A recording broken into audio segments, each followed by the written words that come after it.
I believe in Allah, and I believe in the truth at all times. The truth is the only thing I care for. And the truth is, the world believes that the dollar is more important than God. And that's the mistake you make. Yeah. I want to be the beacon of light to show a kid that you don't gotta sell your soul for God to step in your life. He gonna step in your life before that and change your life. If you Yeah. give your soul to him, not the world, not the record labels, not the streets, not the car industry, not all of those things. The foundation is God. And if you stand on him, you're gonna stand firm. Welcome to the Greatness Ignited podcast, where we have conversations about the greatness of others so that you can recognize the greatness in you. My name is Barry Overton, and I have been studying greatness for the last 7 years, and it is taking my career to new heights. And now me and a few of the successful people that I have had the honor of interviewing are coming together to ignite your greatness and light the fire within.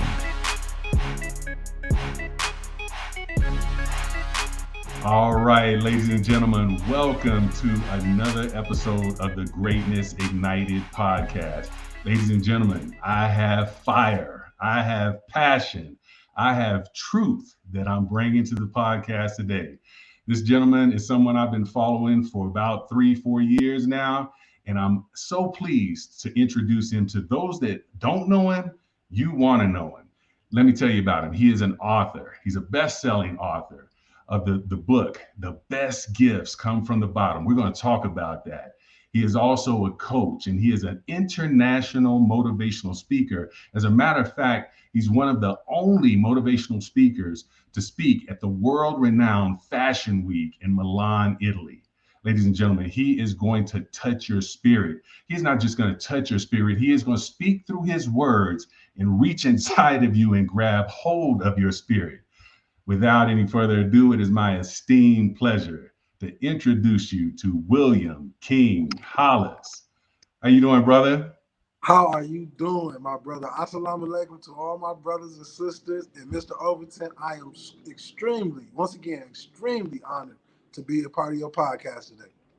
Absolutely, absolutely. And I know we got a little bit of time here, and you let me know, how much time you got. But and I know when you get to speaking, the passion just comes out of you because you were trying to touch. There's 7.5 billion people on the planet, and I got a feeling you want to touch each and every one of them. And, and I tell you, when people know and understand your story, they are touched. And I don't care from what walks of life they come from, when they understand where the gifts, the best gifts come from the bottom. And they understand where their lives are at, and then they hear where your lives are at. They're almost ashamed of feeling sorry for themselves. I've talked to people that have heard your story and they feel that way. But when I talk about your story and going back to the very beginning, we really almost have to go back to the way beginning, to your parents and your grandparents, of where, what your story is doing right now is it's taking generational curses and turning them into generational blessings. And so let's just kind of start. Let's go back and just share whatever you want to, just in regards to your life growing up, but also your mom and dad. Um, my life growing up was, growing up in the neighborhoods we grew up in, we really don't look at it as the hood. We just look at it as home. And um, like a lot of kids and adolescents in the communities around America, we don't even realize that we don't have the proper life that a lot of other young peers around us have. And for the most part, my mother and father tried to do the best of their ability to hide those things and those evils from us. My mother used to always say that it doesn't matter how big the house is. The only thing matters is the love inside. Mm. And when my mother used to, go out and get high, it was from childhood trauma, from her father molesting her. And she covered her pain with those drugs. I remember sometimes we would go out on a ride with one of her friends, me, my brother, my sisters, and we'd be riding on a sunny day in the summertime. They'd take us to the park, and they doing their thing. You know, they getting hot. But when I looked over there as a child, I just saw my mother. I just saw a beautiful queen. I saw a Black woman that tried to do everything in her power to give me, my brothers and sisters, the best life that she possibly could. Like I said, what you said in the beginning of this call, generational curses is real. And sometimes some trees are not able to be saved. You got to literally replant the tree. And to go back, my great grandmother, Vivian Jones, she moved from Monroe, Louisiana to Pontiac, Michigan. And when she got there, she started running numbers.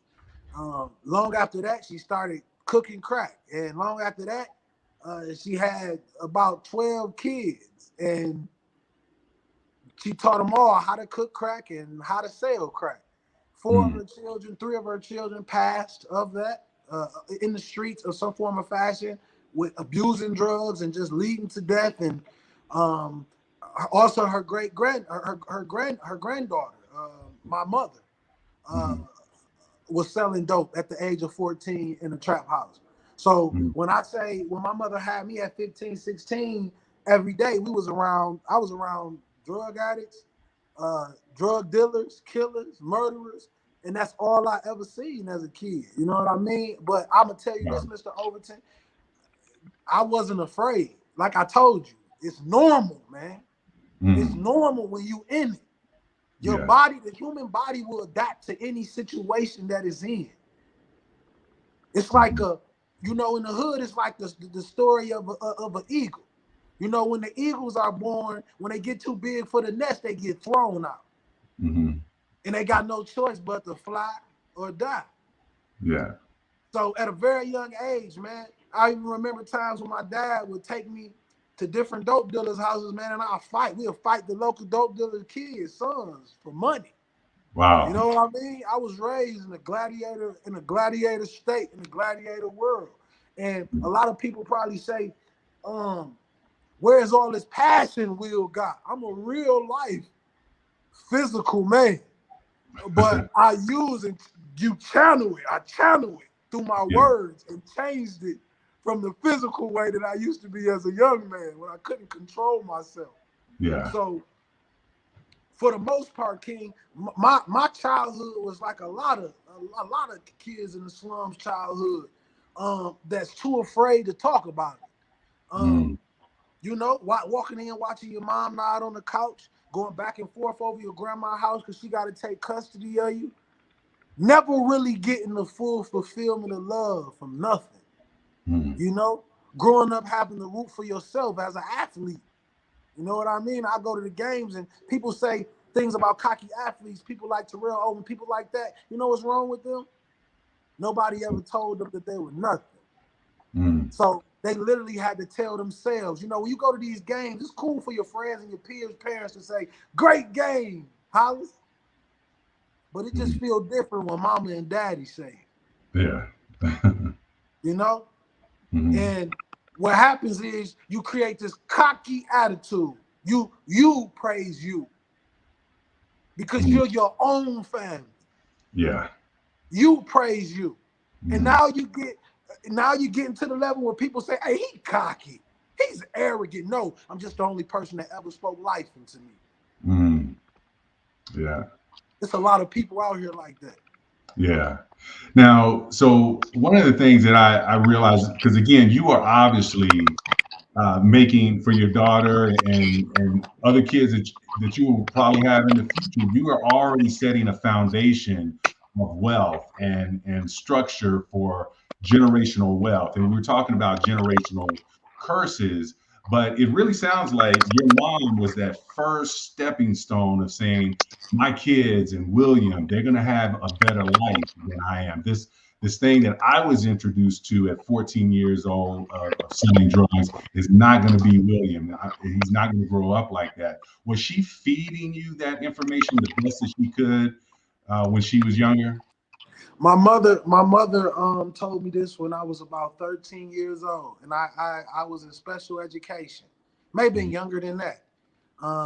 They had just sent some papers home for special education, put me in special education because I was too hyper. And I remember my mother coming to me when she read the paper, and she said, "What did they tell you?" And I was like, they were saying I was dumb. I said, "Mom, they were saying I was dumb." Mm-hmm. And she said, "Son, you're not dumb. God just gave you a special gift, but you won't understand until you become a man." Mm-hmm. So my mother knew what I would be. Yeah. My mother sacrificed herself for me. And Yeah. she told me ever since I was a child, I'm the chosen one. She said, Mm-hmm. your smile will brighten the world, son. And promise me you'll never sell drugs. Mm-hmm. Promise me you'll never be what your family and the people you grew up around. Even when my mom was high, her Bible was never too far away from her. And that's how I knew that my mother was ready to go a long time ago. Yeah. The moment her father molested her. But she Mm-hmm. stayed for me, my brothers, and my sister, Mm-hmm. just long enough so we can graduate high school and go to college. Yeah. Yeah. So when I say this woman was and still is my biggest angel, my biggest supporter, the one that believes in me more than anybody on this earth to this day. Mm-hmm. And All right, so William, man, I got to tell you that number one, your mom had played a huge impact in your life, and I know that you know that. And I'm looking forward, just like Les Brown. We know who Mamie Brown is because Les Brown always talks about her. And I'm yeah, looking forward to. I say I don't know your mom's name yet, but I'm hoping that in the future you're interjecting that because see, I told Mr. Brown that he's created a legacy for Mamie Brown because people know who she is yes, he because he did. says her name. And I know who your mom is. I just don't know her name. But again, the legacy started when she's created with you. It started with her.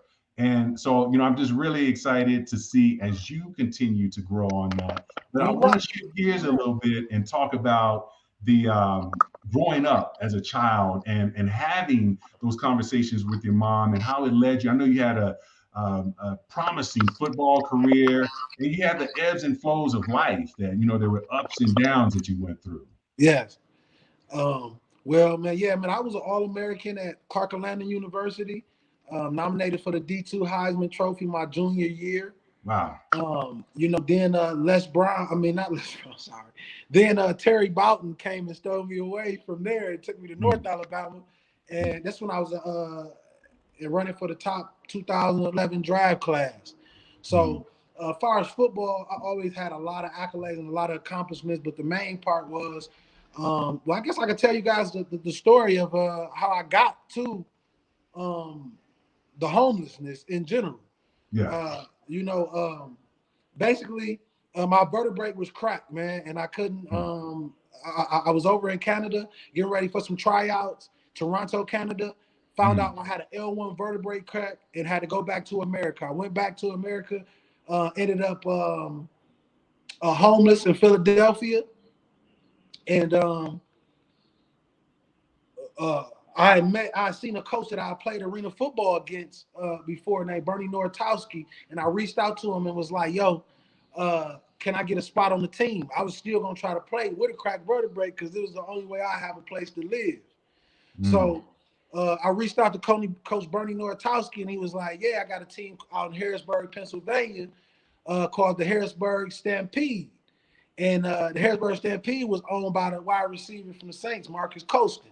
okay. He basically gave me a house and some other things, and I got a job at the grocery store at Hershey, Pennsylvania, and I was working every day, and one day, you know, I was working out in the gym, and one of my teammates had saw my back go out, and that's when I knew that it was very serious. I was doing a hang clean, and I, like I said, I was playing for my life, and when I finished that, one of my teammates was like, "Are you all right?" And I was like, "No, man, I got a cracked vertebrae." He's like, "What's wrong with you? Why are you playing?" I said, "Man, I ain't got nowhere to go, man. This is all I got. My mama in heaven, my dad incarcerated, my grandma got about 8, 9 grandchildren at the house. She ain't got no room for me." So I stayed in it, and probably 2 weeks into the season started, Marcus Colston canceled the season. All praise be to Allah. If I would have played that season, I probably would have been a paraplegic. Yeah. You know what I mean? Yeah. So that it was God started working right there. And then Coach Nortowski said, "Yo, so what you gonna do from here?" I said, "Coach, I don't know. I'm homeless." He said, "Well, I can give you an opportunity to coach this arena team down here, and if I can get you a voucher to get to stay in the hotel." As I was going to the hotel some nights they didn't have those vouchers, so some nights I have to sleep outside, and I sleep over by Turkey Hill gas station. One day, after the game, and one of the nights I was at Turkey Hill gas station, I saw the assistant principal and Miss Davis at Reading Intermediate High School, and she said, "How much do you not how much you charge speak, but can you please come speak to a group of young men at my school?" She was working at Reading Intermediate High School, so it's a school that basically represents the children that you know, probably can't function that well in the regular classes, the regular school, and just need some disciplinary actions. You know what I mean? And I went in there and I spoke to them. Within 5 minutes, they was in tears, and I didn't know what was happening. I kept speaking, and all of a sudden, I was crying. It was the first time me ever talking about my problems in my life. Like when you really sit down and record what your life is like, it'll make you cry of what you've been through and what you persevered through. And those young men, when they finished crying, man, I seen a smile so bright on their face, and I walked out, and that was the first time that I ever spoke in front of anybody. After that, I was walking back to the hotel, stressed, depressed, thinking about my story, thinking about how everybody is gone, and I was getting ready to blow my brains out. I had a 4.5 caliber, I had a 4.5. I was gonna blow my brains out right there at the Abraham Lincoln Hotel. Within 5 minutes or less of getting to the hotel, I got a call from Miss Davis. She said, "How much you charge to speak?" I was like $100, $200 like that, something like that. And she said, "Deal. Meet me." And she said, "The next month we have an assembly. I want you to speak to all 500, all these 500 students of our school," or something like that. And I went in there, spoke to all the students. After I finished, I got a standing ovation. Every one of the children walked up to me and said, "Thank you for saving my life." And you fast forward 8 years, 9 years down the line now, man, I'm William King Hollis, 800 million views on YouTube, man. It all started just like that. Like I tell people, I didn't choose to be no speaker, man. It chose me. I never picked this. I never picked this ever in my life. I never did. It chose me. So that's why every day, that's why a lot of speakers look at me and be like, "He's so different," and Nonsense Lemon. He's just so different because I didn't. You said you wanted to be this. God said you're going to be this. It's a difference. It's a difference. That makes a lot of sense. And it really, I mean, you are obviously chosen because of the story. Like I said, when people are down on themselves in regards to things that are happening in their life, you know, if they haven't experienced homelessness or eaten out of a garbage can and things of that nature, they can't really be that down. You know, you have, I know, you know, I'm in real estate, and I know real estate agents that get upset about a transaction falling through, but they still got a roof over their head, you know. So your message speaks to so many people on all different levels of life. And I love the fact that you have put a book together. The best gifts come from the bottom. Can you share a little bit more about the book? Well, the best gifts come from the bottom is a book that basically I've been working on since the beginning of my career. I always had a dream to write a book because of my learning disability. I couldn't read and comprehend. But I had a mentor named Delvin Sullivan that told me, he said, William, you don't think you can write a book? I said, man, no way, man. Well, I can't. There's no way I could do this. And every day he said, man, just take your book and write down the little of the things that you're using. And then you'll get it reworded by somebody who know how to write very, very well. They'll understand what you're saying. And I started to write, and shout out to Delvin Sullivan and out of Huntsville, Alabama, my first mentor ever. I would write every day. I would write and write and write. And one day I took a picture, and that picture that I had on the cover, I had dreads at this time. That picture was the first professional photo shoot I ever had. And then I remember taking that picture. I literally had no money. I literally didn't have a bank account when I took that picture for that cover. And I wanted to write something to give people the game to skip past the people who try to charge them hundreds of $1,000s to be what they already are.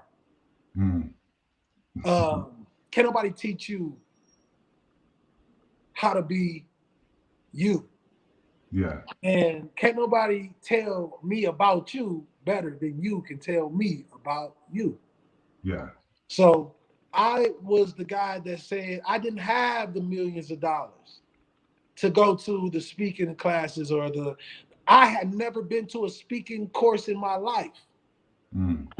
And I as I started to progress and started to grow as a speaker, I said, let me write these notes down. Let me show these people how to get into the game.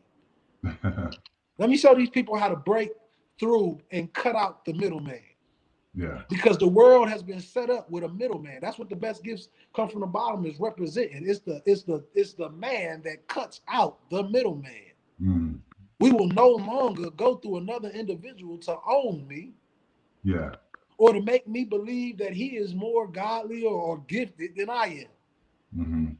I want every speaker that ever stand on side of me to know that he has the power inside of him or her to bring out something to this world that nobody has ever seen before. Only you have it. Yeah. But everybody in the industry is not prone to giving people and igniting the power in individuals around the world. You see, when God gives you amazing gift, you don't have to hold back on helping other people. Yeah. Because he made enough for everybody. And when you have a gift that nobody else has, which you do have, you don't worry about those things. Everybody around this world right now is walking around like they're perfect, but they're dying inside. They're stressed out. They're depressed. They get on the phone. They talk like everything's okay, but they're dying inside. And I have the ability to see that. Yeah. So in writing this book, I thought about a lot of factors. Speakers that's at their house on their computer trying to learn how to build $1 million speaking career from the YouTube platform, which is the way I did it. I wanted to make that for those people. And I wanted them to understand that everything you needed was inside of you. And once I have the ability to put it into the school district, I want to create a curriculum for children to tell their stories. And let me tell you, ladies and gentlemen, all my instructors, all my teachers, all my superintendents, this is what my plan is. The best gifts come from the bottom is a book that teaches you how to tell your story. And when you tell your story, ladies and gentlemen, like I was telling you in the beginning of this conversation, when I told my story for the first time, it opened something up in me. It made me deal with the pain. And it also shows the peers in the classroom that this story is not too different than his, no matter if he's black, yellow, orange, or red. And by telling these stories, by having counselors and teachers setting these classes, they can take notes from each student. And they can see when that kid is talking about his story, they can recognize where the pain is right now. Right now.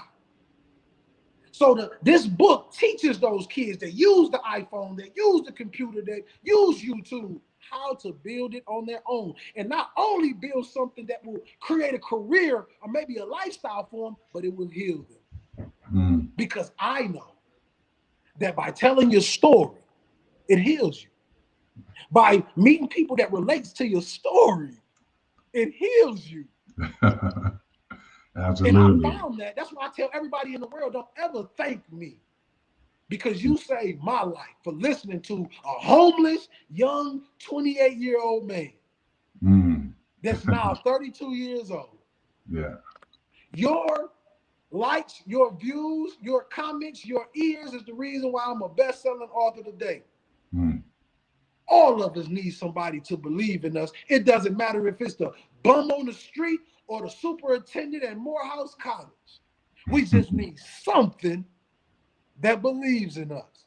Yeah. I had a conference that changed my life forever. It was a Tony Robbins conference. And when I went to this conference, it was a gold, silver, and bronze package. When I saw some extra seats in the silver section, I scooted up. I snuck up there and got in that section and took the seat. But God was doing something to me that day. This is how all this vision happened.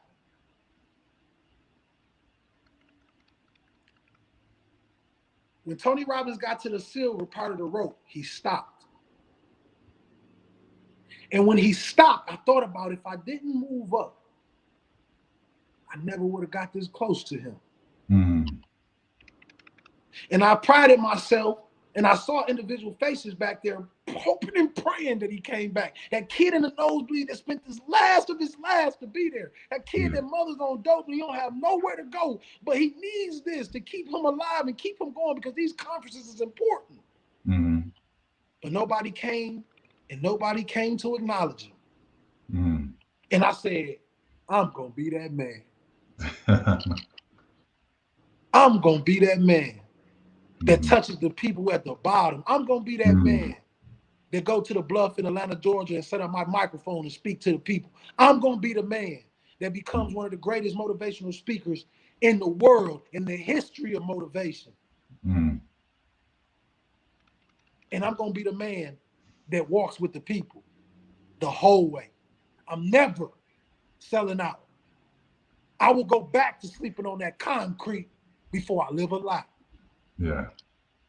I believe in Allah, and I believe in the truth at all times. The truth is the only thing I care for.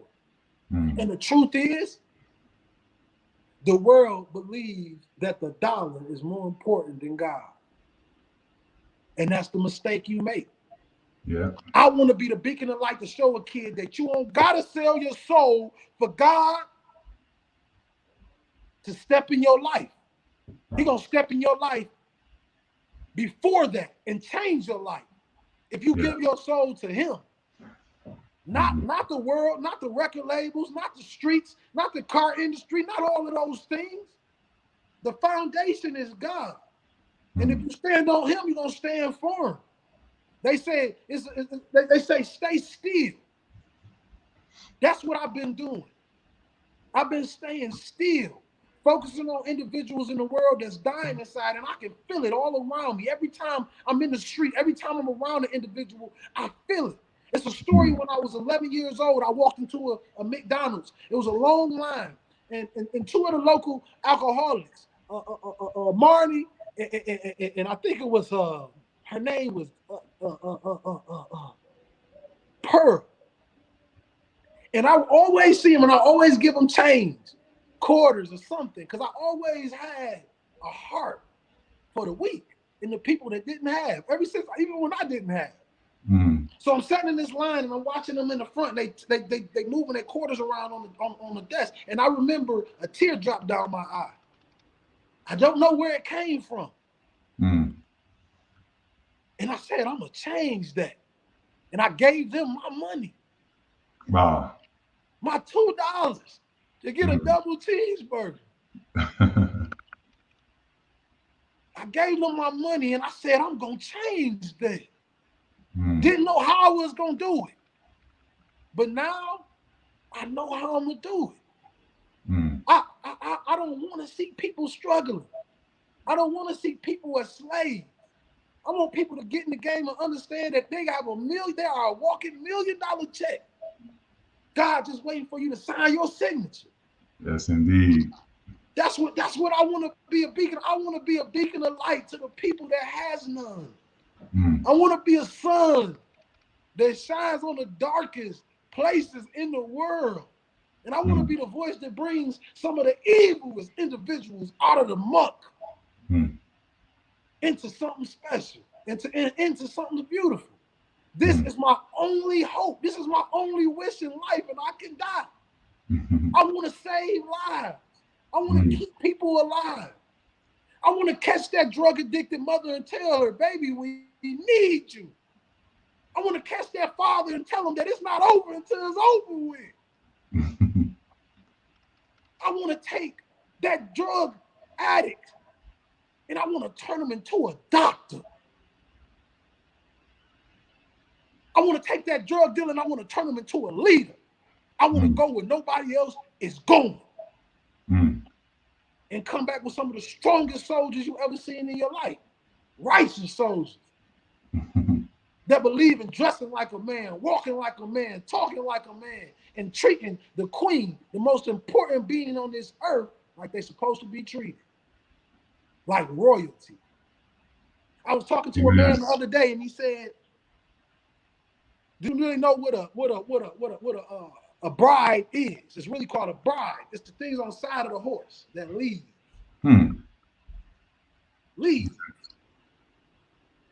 And the groom, it's the opposite. The woman's gonna groom the horse. We the horses. She gonna get us nice and strong. We can go out to that world and take care of her. Clothe her.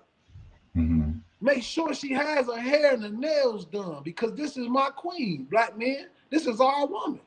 Yeah. Honorable Elijah Muhammad told us, you take care of your woman. You take care of your family. And you make sure that you make that woman smile, not just here, but in here.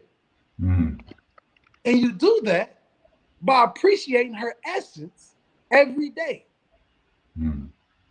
And me being a young husband of my own that go through trials and tribulations, as myself,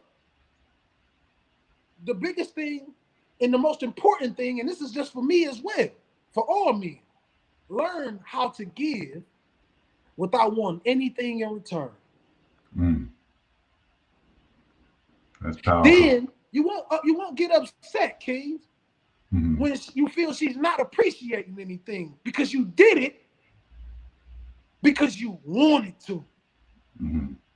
You did it because you love your family. Some things we don't need a thank you for, because that's our job as a man. I had to learn that. So one of the most important things that changed my life is learning the power of the woman. Learning the power of her nurturement, and how she nurtures the man, the child. How she sets up and prepares our lives for us. And I got a quote that I use. I say, only in the womb of a woman can a man breathe underwater. That's how special she is. The woman is one of the most unprotected beings on this earth. And for some strange reason, that's what I wake up thinking about every day, is the protection of sisters all over the world. And I know in order for me to create that type of security, I must create upstanding individuals. I must be a beacon of light. I must be an example. I'm 32 years old. Yeah, I could be out at the clubs. I could be out there with my peers, but to much is given, much is required. This is the darkest hour. This is the time. This is the time that a messenger arrives. This is the time when a messenger arrives. For every generation, it's a new messenger. Every decade, a couple decades, 3 decades, it's a new messenger. And he arises from places you never thought he had come from. People say, Will, how did you have that confidence all the way back when you was homeless? You were sleeping in that car and you had that confidence. Because I knew God was in me. I know where God comes. He ain't gonna come where the arrogant lives. He gonna go to the strong, broken, but strong. Key word. Then he gonna fix them up. He gonna shave them up. He gonna pull his pants up. He gonna put a shirt and a bow tie on him and a jacket on him. And he gonna send him back out into the world. And guess what that man gonna be afraid of? Nothing. Yeah. Nothing. So once you learn how to be a man, that's what I'm in the business of now, leading. Yeah. Showing these young kings that, yeah, we got to be fathers. We got to be husbands. All that. I want to be a bachelor. You want to be a bachelor because you're afraid to step into being a man. You're afraid of the responsibilities of being a man. Yeah. Really being a man. Everybody say they a man, but you were scared of that responsibility. I said every day it's a man right now discouraged that he ain't got no money in the bank, but you banking off and going against competition. They ain't got no family. All they got is they self. You take care of your grandma, you take care of your kids, you take care of everybody. They just take care of themselves. We ain't the same. I've been taking care of family since I was 14, 15 years old. To this day. When I was homeless, I didn't have no idea how I was going. I didn't know I could make money from talking. I didn't know I could make money for having a conversation on the phone with a human being. I never knew that. But I also never knew that information and knowledge was power until now. Yeah. There's greatness within you. We've all heard those words before, but do we truly believe it? I can tell you, it took me about 3 years of studying greatness before I realized there truly is greatness inside of me. And I wrote a book called Ignite Your Greatness that proves the theory that we all have greatness within us. And I take it a step further. Once I prove it to you, I tell you exactly how to ignite the fire within you and take your life to new heights. Get your copy of Ignite Your Greatness at igniteyourgreatness.com. Also available on Amazon. All right, brother, man, you have given us so many nuggets off this 30 plus minutes of speaking. What I want to do though is, I know that there's someone out there listening that are down on their luck. They're looking to turning to drugs or alcohol, or maybe even taking their own life. And I'm gonna actually go off camera, and I'm gonna give you all cameras so you can get right in their face and let them know. Just give them those words of inspiration. Royal family, this is a declaration to a new book in our life. You see, everything starts with forgiveness. Forgiveness of yourself, forgiveness of your family, forgiveness of the old past girlfriends or the ex-wives. It all starts with forgiveness. You're sitting in bed, you're sitting in your home, and you're down right now, and you feel that life will never get better. But I'm telling you that greatness will only come if you run to it. Understand that you're going to have to lay down and bleed a while for the world to see your greatness.